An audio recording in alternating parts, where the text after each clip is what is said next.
오늘 본문의 말씀을 가지고 아그리빠 앞에서 변론이라는 제목으로 함께 말씀 나누도록 하겠습니다. 우리 옆에 계신 분들에게 오늘 이렇게 인사했으면 좋겠는데요. 예수를 믿은 것이 은혜입니다. 예수를 믿은 것이 은혜입니다. 여러분 어떠세요? 예수님 믿은 게 은혜 맞습니까? 예, 은혜죠. 예수님을 믿었다라는 그 사실이 너무너무 은혜고 너무너무 큰 축복이고, 예, 영원한 생명을 얻었다라는 것은 그 무엇과도 바꿀 수 없는 정말 크나큰 사랑과 은혜라는 것을 꼭 기억하셨으면 좋겠습니다. 한 주간 동안 잘 지내셨습니까? 네. 어째 얼굴 표정들을 보니까 그냥 그럭저럭. 예. 저도 여러분들의 기도로 건강하게 잘 지내고 있습니다. 지난주에 교회가 어려움에 처할 뻔했었는데 다행히 하나님의 은혜로 확진자가 더 이상 나오지 않아서 감사하게 잘 지나갔고요. 이제 여기저기 백신을 맞으시는 분들이 늘어나고 있어서 감사합니다. 저도 어제 자녀 백신을 맞았어요. 그래서 우이동에 여기 의원에서 그게 떠가지고 얼른 딱 눌렀더니 몇 번을 실패를 거듭한 끝에 드디어 맞았네요. 근데 맞고 나니까 조금 힘들어요. 그 잠도 계속 오고 막 피곤한 그런 피로감들이 계속 있는 것 같습니다. 어쨌든 그래도 잘 넘어가는 것 같으니까 여러분들 걱정하지 마시고, 예, 제가 맞아봤으니까 여러분 그냥 맞아도 괜찮아요. 예, 그러니까 그냥 맞으세요. 예. 그래서 언론에서는 계속 나오는 게 이제 가장 저 끝에 문제 생긴 거를 자꾸 내보내는데, 예, 그거는 정말 극히 일부인 것 같아요. 물론 그게 전부라고 얘기하는 게 아니라 일부인데 그걸 너무 크게 얘기하니까 전부인 것처럼 눈에 보이는 거죠. 근데 그렇지 않으니까, 예, 잘 맞으시고 빨리 마스크 잘 다 벗고, 우리 7월 달부터 야외에서는 다 벗어도 된다고 이렇게 베네핏을 준다고 하니까, 예, 우리 더울 때 마스크 쓰고 다니기 힘들잖아요. 그죠? 가능하면 벗을 수 있으면 좋을 것 같습니다. 그래서 속히 집단 면역이 이루어져서 이 코로나 문제가 완전히 종식이 되면 참 좋겠다라는 생각을 갖고 있고요. 이를 위해서 지속적으로 기도해 주시면 감사하겠습니다. 자, 오늘은 사도행전 26장 말씀을 같이 살펴보려고 하는데요. 이제 사도행전 말씀이 3장밖에 남지 않았어요. 저만 좋아하는군요. 오랫동안 달려왔습니다. 오랫동안 달려왔는데 이 남은 시간 동안에도 열심히 말씀에 집중해서, 이 사도행전 말씀이 사실은 앞부분은 좀 그래도 이렇게 막 에너제릭하고 막 뭔가 막 움직여지는 것 같고 막 그런데, 이 뒷부분은 계속 변론하고 또 변론하고 또 변론하고 이런 내용이에요. 따분할 수도 있고 지루할 수도 있지만 이 변론이 왜 중요하냐? 바로 예수 그리스도에 대해서 변론하는 거예요. 그래서 믿지 않는 자들 앞에서 하나님을 증거하는 복음 사역을 하는 거기 때문에 상당히 중요해서 이 부분을 계속해서 반복해서 이렇게 적고 있는 거기 때문에 여러분들이 지루해하기보다는 정말 얼마나 그 변명하는 것, 변론하는 것, 이게 중요하면 여러 장에 걸쳐서 이 본문을 적어놨을까 생각하시고 말씀을 들으면 좋을 것 같습니다. 그래서 오늘 본문은요, 이 바울이 아그리빠 왕에서 또 유대 지도자들 앞에서 이 청문회를 갖는 장면이 소개되어 있습니다. 특별히 유대교에 대해서 잘 알고 있는 이 아그리빠 왕 앞에서 이 자신을 변론할 수 있는 이 기회가 주어졌음에 대해서 다행으로 여기고 감사한다라고 이야기하죠. 그러면서 자신의 상황을 이제 설명하기 시작합니다. 근데 바울은요, 자신이 그동안 받아왔던 그 교육에 대해서 이야기하고 있어요. 엄한 유대 교육을 받았고 바리새인의 삶을 살았다라는 것을 밝히게 되는 것을 보게 되죠.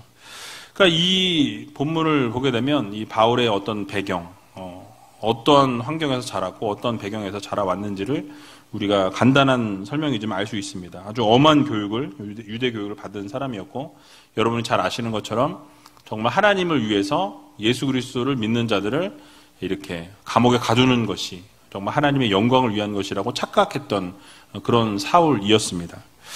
어쨌든 이런 말씀을 하면서 본문이 맞춰지게 되는데요. 이 본문을 통해서 하나님께서 우리들에게 허락해 주시는 이 교훈의 말씀이 무엇인지 같이 한번 생각해 보도록 하겠습니다. 오늘 1절 말씀 보니까 이렇게 말씀 시작하는데요. 우리 같이 한번 1절 읽어 보도록 하겠습니다. 아그리빠가 바울더러 이르되 너를 위하여 말하기를 내게 허락하노라 하니 이에 바울이 손을 들어 변명하되. 아멘. 자, 오늘 본문 1절에서 23절까지의 내용을 쭉 보게 되면요. 이 아그리빠 왕 앞에서 이 바울이 어떻게 무엇을 변론하는지에 대한 내용들이 적혀 있습니다. 사실 이 최근에 사도행전 말씀이 대부분 변론으로 제가 채워져 있었다고 아까 말씀을 드렸는데요.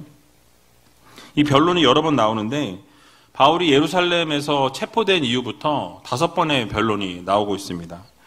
그래서 유대 군중 앞에서 변론했었고요. 사내들인 공의회 앞에서 변론하고 또 벨릭스 총독 앞에서 또 베스도 총독 앞에서 이제는 아그리빠 왕 앞에서 이 변론을 하고 있죠. 5번의 변론이 좀 정말 지겹다 그러면 안 되죠? 말씀인데. 근데 어쨌든 지겨울 만큼 변론을 계속 하는 것을 보게 됩니다. 각각의 변론이 모두 이 바울의 무죄에 대해서 자신의 죄가 없음에 대해서 이야기하고 있는 것을 보게 되죠. 그러면서 그것만 이야기한 것이 아니라 예수 그리스도의 복음을 증거하는 것을 우리가 보게 됩니다. 이번에 살펴보게 될 26장의 변론은요. 가장 변론 중에 깁니다. 길고 상세하고 이 내용을 쭉 읽어보게 되면 논리 정연하게 그 논리를 풀어서 설명해 나가고 있는 것을 우리가 볼 수 있어요. 왜 그러냐면 이 청중들이 어느 정도 지적인 수준을 가지고 있는 사람들이었기 때문에 이 변론을 할 때 그들의 그 청중의 눈높이에 맞춰서 바울이 이 변론을 하고 있는 것을 보게 됩니다. 그래서 상류계층의 사람들이었고 특히 유대 종교에 정통한 아그리빠 왕 앞에 있었기 때문에 상당히 논리 정연하게 이 전개해 나가는 것을 우리가 볼 수 있습니다. 뿐만 아니라 그 자리는 바울을 재판하는 자리가 아니었어요. 말씀드린 것처럼 청문회 자리였습니다. 이미 로마로 후송해 가기로 결정이 되어 있었어요. 이미 로마에 가는 것이 결정되어 있었지만 그 이전에 이 바울의 죄가 혹시 있지 않은가 여죄에 대해서 알아보기 위해서 또 그것을 놓기 위해서 베스도가 자신이 무죄인데 쓸 죄목이 없는 거예요. 죄목명이 없으니까 그걸 써야 되는데 청문회를 통해서 무엇인가 좀 얻어내기 위해서 이 청문회를 열었다라는 것이죠. 그래서 바울은 거침없이 변론할 수 있었고요. 자신이 하고 싶은 말을 아주 다 논리 정연하게 쏟아놓는 것을 보게 됩니다. 자, 그래서 아그리빠가 바울에게 너 자신을 위해서 변명하는 것에 대해서 허락을 오늘 본문에 보니까 해주게 되죠. 그런데 바울이 손을 들어서 변명했다라고 오늘 본문은 말씀합니다. 자, 손을 들어서 변명했다라는 것은요. 이 연설을 시작하기 전에 이 참석한 모든 이 아그리빠 왕과 모든 유대 그 종교 지도자들에게 이 경의를 표하는 예의를 표하는 행동으로 이 손을 이렇게 들었다라는 거죠. 근데 어떻게 들었는지 저도 잘 모르겠어요. 그냥 생각해 보면 뭐 이렇게 하지 않았을까, 아니면 그렇게 인사하듯이 이렇게 예의를 표하는 행동을 하지 않았을까. 그렇다고 막 이러진 않았을 것 같고요. 그런 행동을 취했던 것 같습니다. 그래서 이 예의를 표하는 행동으로 볼 수 있는데요. 예전에 기억하실지 모르겠어요. 사도행전 21장 40절 말씀을 보게 되면요. 이렇게 손을 흔들었던 적이 있습니다. 천부장이 허락하거늘 바울이 층대 위에 서서 백성에게 손짓하여 크게 종용이 한 후에 히브리 방언으로 말하여 가로되라고 말씀했었습니다. 여기에 지금 손짓하여라고 이렇게 이야기하는데 이때 대중들을 향해서 손짓했던 적이 한 번 있었거든요. 근데 이 손짓했던 이 단어는 비슷한 것처럼 보이지만 이 40절 그때 본문에 있던 단어와는 좀 오늘 단어와는 좀 다른 단어예요. 그러니까 그 당시에는 소란하고 집중하지 못했던 사람들을 집중시키기 위해서 손짓을 딱 해갖고 여기 좀 보시라고 이렇게 졸고 계신 분 있으면 여기 보세요. 이렇게 손짓을 해서 주의를 환기시키고 집중시키는 그 손짓이었고요. 오늘 본문에 나오는 것은 예의를 표하기 위해서 이렇게 손짓을 해서 많은 사람들에게 먼저 이렇게 내가 변론하겠습니다라고 이렇게 손짓을 하고 아마 그러니까 제가 볼 때는 뭐 이런 정도의 제스처가 아니었을까라는 생각이 듭니다. 그래서 오늘 본문은 손을 든 것이 예의를 갖추는 행동이었다라는 사실이에요. 그리고 변론을 시작합니다. 오늘 2절에 보니까 이렇게 변론을 시작하는데요. 같이 한번 2절 읽어보도록 하겠습니다. 아그리빠 왕이여, 유대인이 모든 송사하는 일을 오늘 당신 앞에서 변명하게 된 것을 다행히 여기옵나이다. 아멘. 자, 바울이 지금 아그리빠 왕 앞에서 이 송사하게 된 것이 참 다행으로 여긴다라고 이렇게 이야기하죠. 여기서 다행이라는 단어는 이 마카리오스라는 단어를 쓰고 있어요.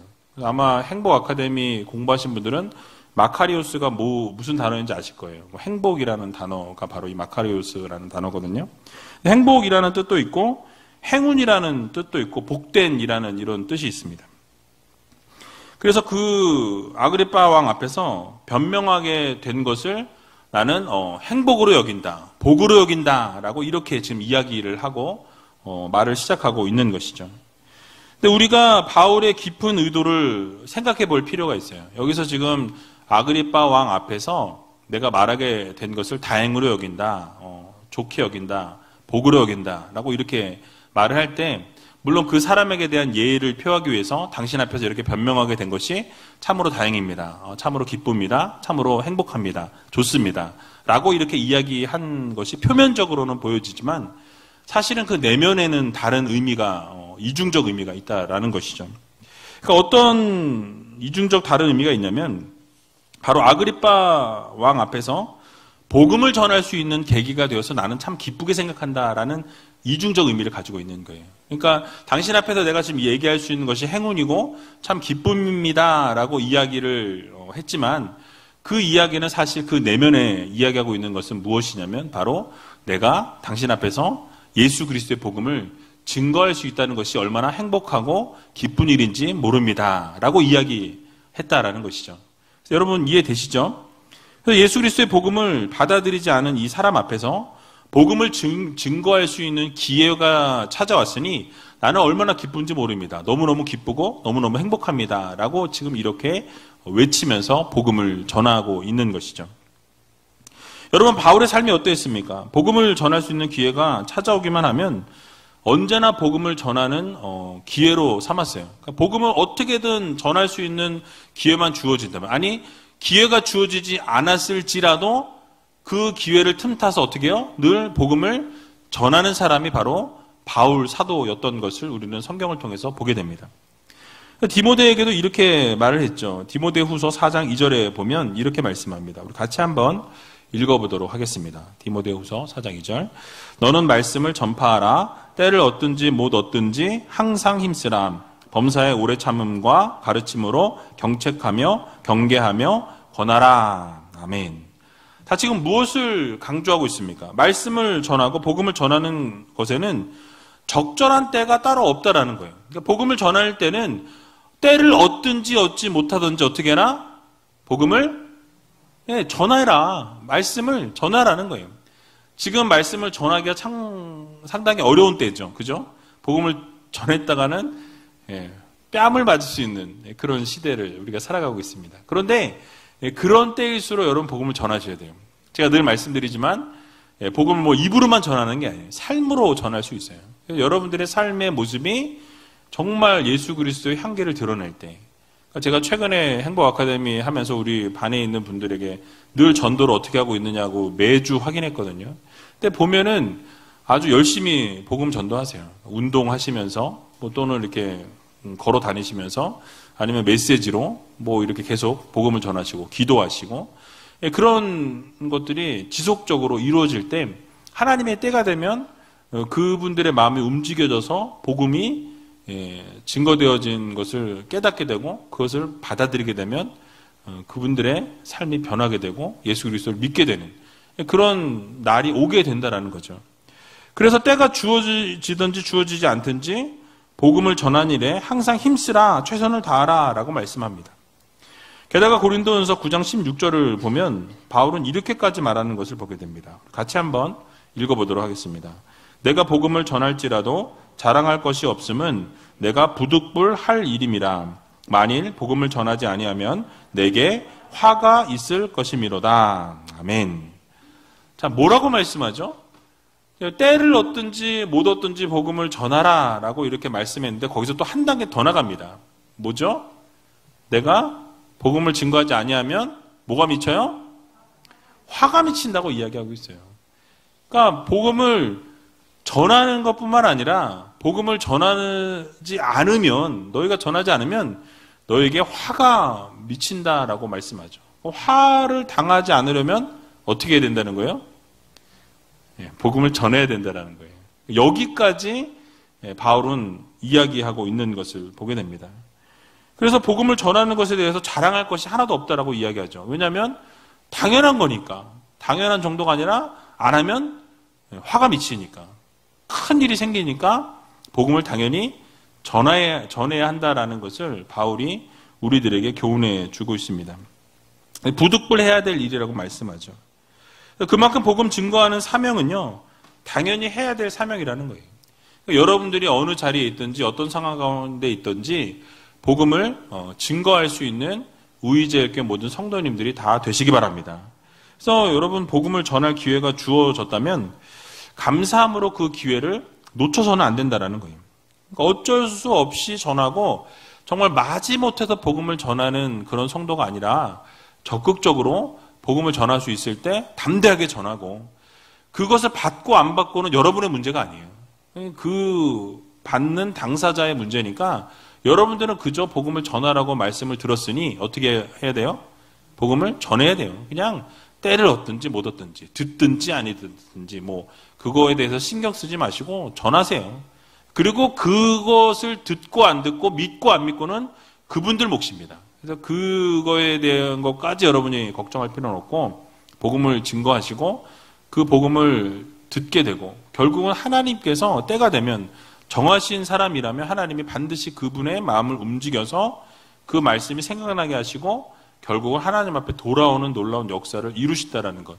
그래서 여러분 꼭 믿으시고 그 복음 전하는 일에 최선을 다하시고 복음 증거자의 열정과 열심을 다할 수 있는 귀한 의지있게 모든 성도님들이 되시길 주님의 이름으로 간절히 축원드립니다.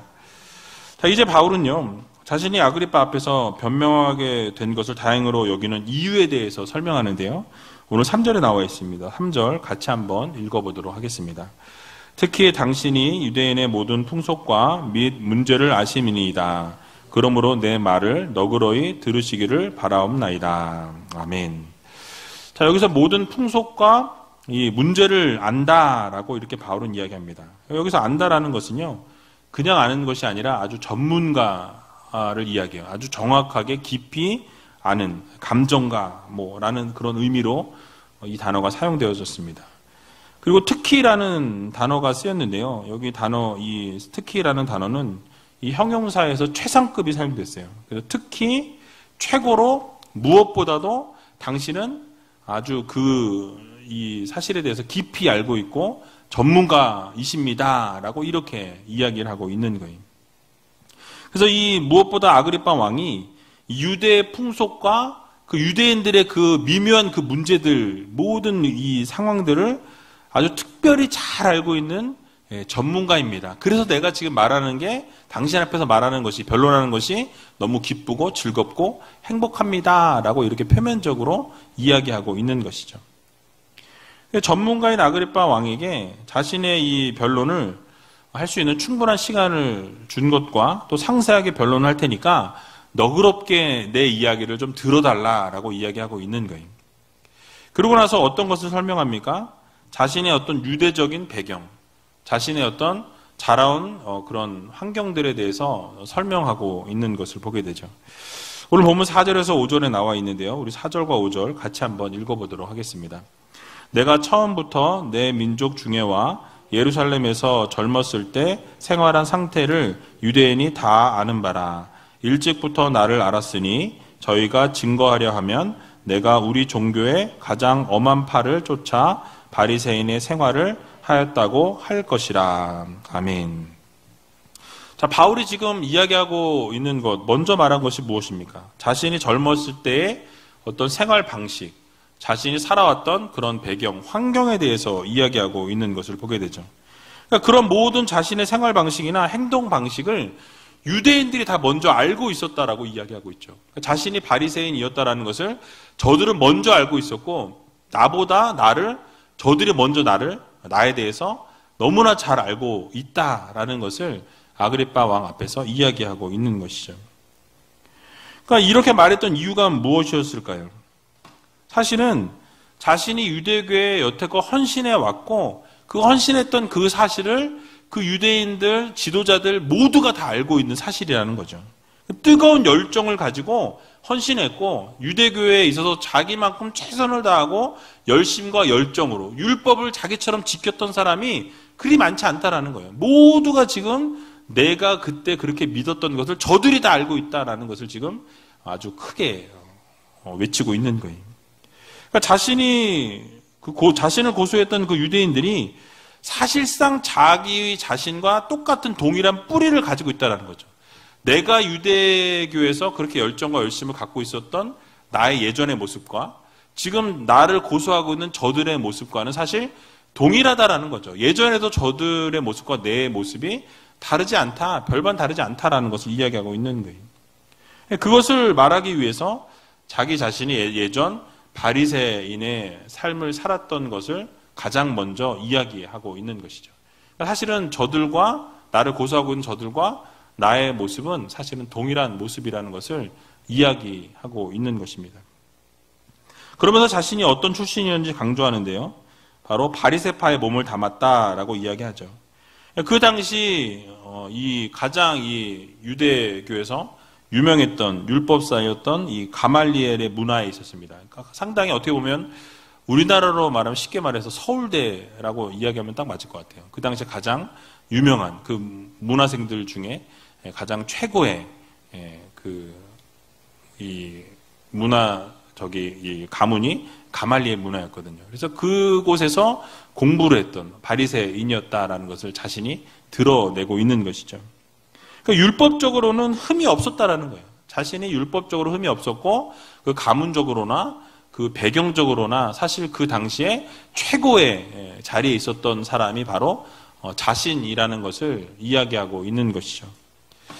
자, 여러분, 그런데 율법적으로 흠이 없다라는 것, 이것이 그 당시에 그 사람들에게는 참 중요한 사실이었습니다.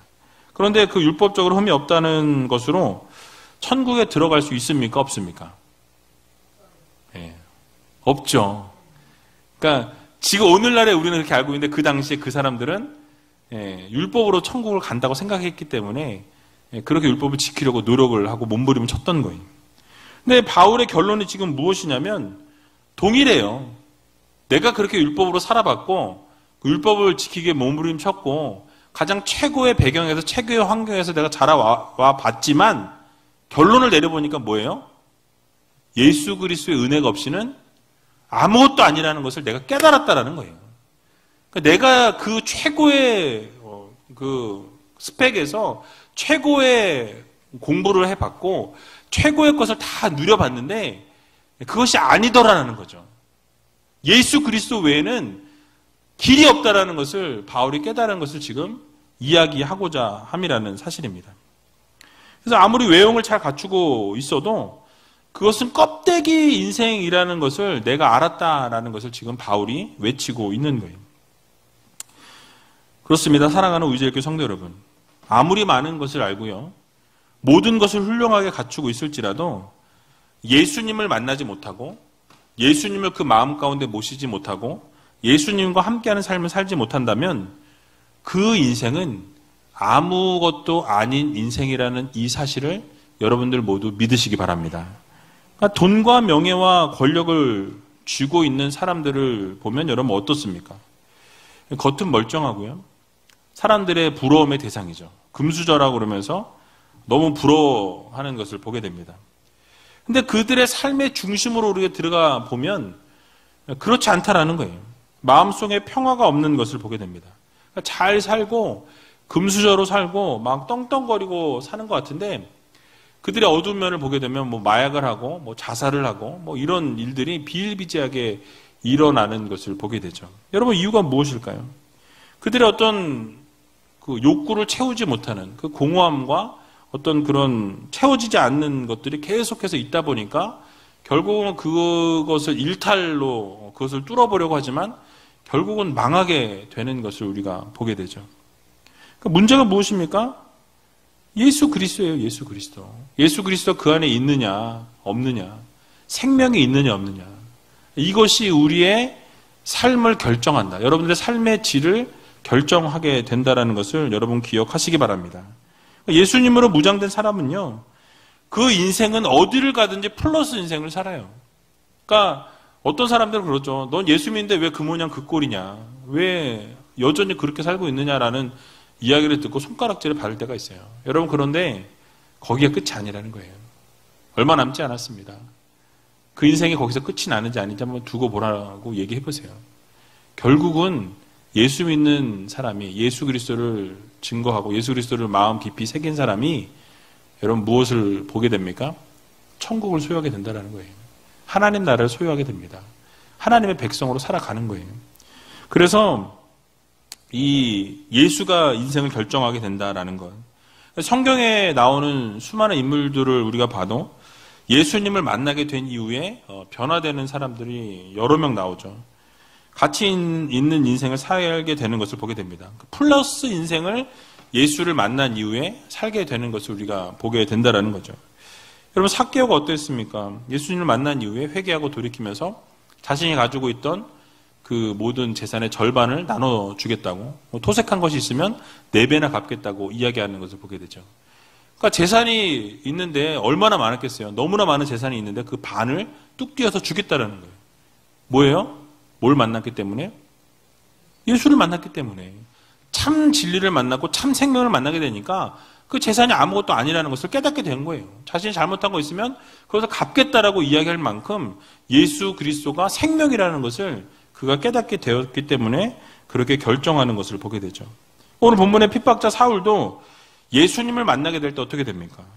그러니까 예수님을 가장 최고의 우선순위에 두고 살아가는 삶을 살게 되는 것을 보게 되죠. 바울이 뭐라고 이야기합니까? 빌립보서 3장 7절에서 8절에 보면 이렇게 고백하죠. 우리 같이 한번 읽어보겠습니다. 그러나 무엇이든지 내게 유익하다는 것을 내가 그리스도를 위하여 다 해로 여길 뿐더러 또한 모든 것을 해로 여김은 내 주 그리스도 예수를 아는 지식이 가장 고상함을 인함이라. 내가 그를 위하여 모든 것을 잃어버리고 배설물로 여김은 그리스도를 얻고. 아멘. 내가 그동안 유익하게 여겼던 것을 뭘로 여겨요? 배설물처럼 해로 여긴다라고 말씀하죠. 그러니까 아무것도 아니라는 것을 내가 깨달았다라는 거예요. 그동안 가장 고상하다고 여겼던 것, 가장 귀하다고 여겼던 것, 최고라고 여겼던 모든 것들이 예수 그리스도를 만나고 나니까 어떻게 돼요? 아무것도 아니더라라는 것을 깨닫게 된 것입니다. 해로 여긴다고 말씀하죠. 이유가 무엇입니까? 바로 예수 그리스도가 최고라는 것을 깨닫게 되었다라는 거예요. 예수 그리스도 없이는 그 인생이 아무것도 아니라는 것을 바울이 깨닫게 되었기 때문에 내가 이제는 그동안 귀하게 여겼던 것, 소중하게 여겼던 모든 것들을 배설물처럼 여기겠다. 그것을 다 해로 여기겠다라고 말씀하고 있는 것을 보게 됩니다. 그러니까 이것은 결국 가장 중요한 게 뭐라고 말씀하는 거예요? 뭐가? 예수 그리스도가 가장 소중하고 예수 그리스도가 가장 중하다라는 것을 사도 바울이 깨달았다라는 사실이에요. 여러분 믿으십니까? 여러분의 인생에서도 우리 예수님이 가장 중요한 분이시라는 것을 여러분 모두 믿으시기 바랍니다. 그렇게 살아가셔야 돼요. 그게 바로 성도의 인생입니다. 우리는 그렇게 살아가야 할 하나님의 자녀들이에요. 그래서 우리가 이 세상 살아가면서 다른 것은 잊어버리고 때로는 잘 지키지 못하는 삶을 살아갈지라도 우리 예수 그리스도를 우선순위에 두고 살아갈 수 있는 믿음의 성도님들이 다 되시기 바랍니다. 이유가 무엇입니까? 예수 안에 모든 것이 있기 때문에 그래요. 예수 안에 치유가 있습니다. 예수 안에 회복이 있어요. 예수 안에 생명이 있습니다. 예수와 함께하면 성공하는 인생을 살게 되고요. 예수와 함께하면 놀라운 기적의 역사와 회복의 역사가 일어나게 된다는 것을 여러분 모두 믿으시기 바랍니다. 그래서 여러분 예수와 함께하는 인생은요, 성공하는 인생이에요. 축복의 인생이고요. 행복한 인생입니다. 그래서 예수님께서도 요한복음 14장 6절에 보면 이렇게 말씀하시죠. 우리 같이 한번 읽어보도록 하겠습니다. 예수께서 가라사대 내가 곧 길이요 진리요 생명이니 나로 말미암지 않고는 아버지께로 올 자가 없느니라. 아멘. 주님이 길이요 진리요 생명이라고 말씀하시죠. 그래서 주님이 생명이시기 때문에 주님을 말미암지 않고는 하나님 아버지께로 나아갈 방법이 있습니까? 없습니까? 없다라는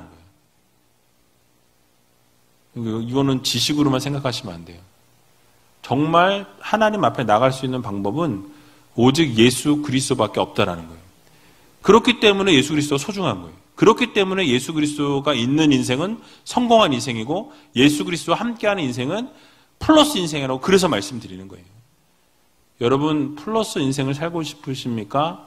밑바닥 인생을 살고 싶으십니까? 밑바닥이요?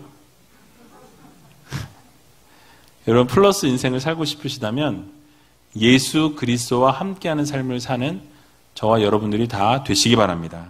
그래서 우리가 열매 맺는 방법을 사는 유일한 방법은요. 세상 것을 의지하는 것이 아니라 예수 그리스도를 의지하는 거예요. 예수 그리스도 안에 거하고 예수와 함께 살아가고 예수 그리스도를 깊이 묵상하고 바라볼 때 우리의 삶에는 놀라운 역사들이 은혜가 있게 된다라는 사실이에요. 여러분 한번 경험해 보세요. 정말 좋습니다. 주님과 함께하는 삶, 주님이 은혜 주시는 삶, 매일매일 은혜가 넘쳐요. 매일매일 기적을 맛봐요. 매일매일 세상이 달라 보여요. 그게 주님과 함께하는 삶을 살게 되면 그런 놀라운 은혜와 기적과 역사가 일어나게 된다는 것을 여러분 모두 믿으시기 바랍니다. 그래서 여러분 예수님 안에 거하는 게 너무너무 중요해요. 행복하게 살아가기를 원하십니까? 그럼 예수 안에 거하시기 바랍니다. 주님과 함께하는 삶을 살게 되면 행복이 넘쳐나게 되어 있어요. 주님과 함께하는 삶을 살게 되면 기쁨이 넘쳐나게 되어 있다는 거예요. 세상이 말하는 성공하는 지름길이 무엇입니까? 바로 예수님과 함께하는 삶을 살게 될 때 하나님께서 우리를 형통케 하신다는 거예요. 여러분 요셉을 형통케 하신 하나님을 우리가 기억합니다. 감옥에 있었지만은 그가 형통했다라고 이야기해요. 노예의 삶을 살고 있었는데 그가 형통했다라고 하나님 말씀하십니다.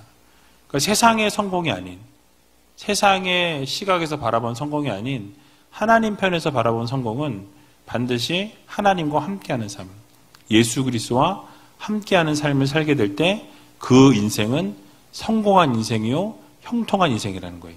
그리고 결국은 세상이 말하는 성공도 하나님이 하나님과 함께하면 그 성공도 부어주신다는 거예요. 그거에 따라오는 거예요. 당연히 따라오는 거예요.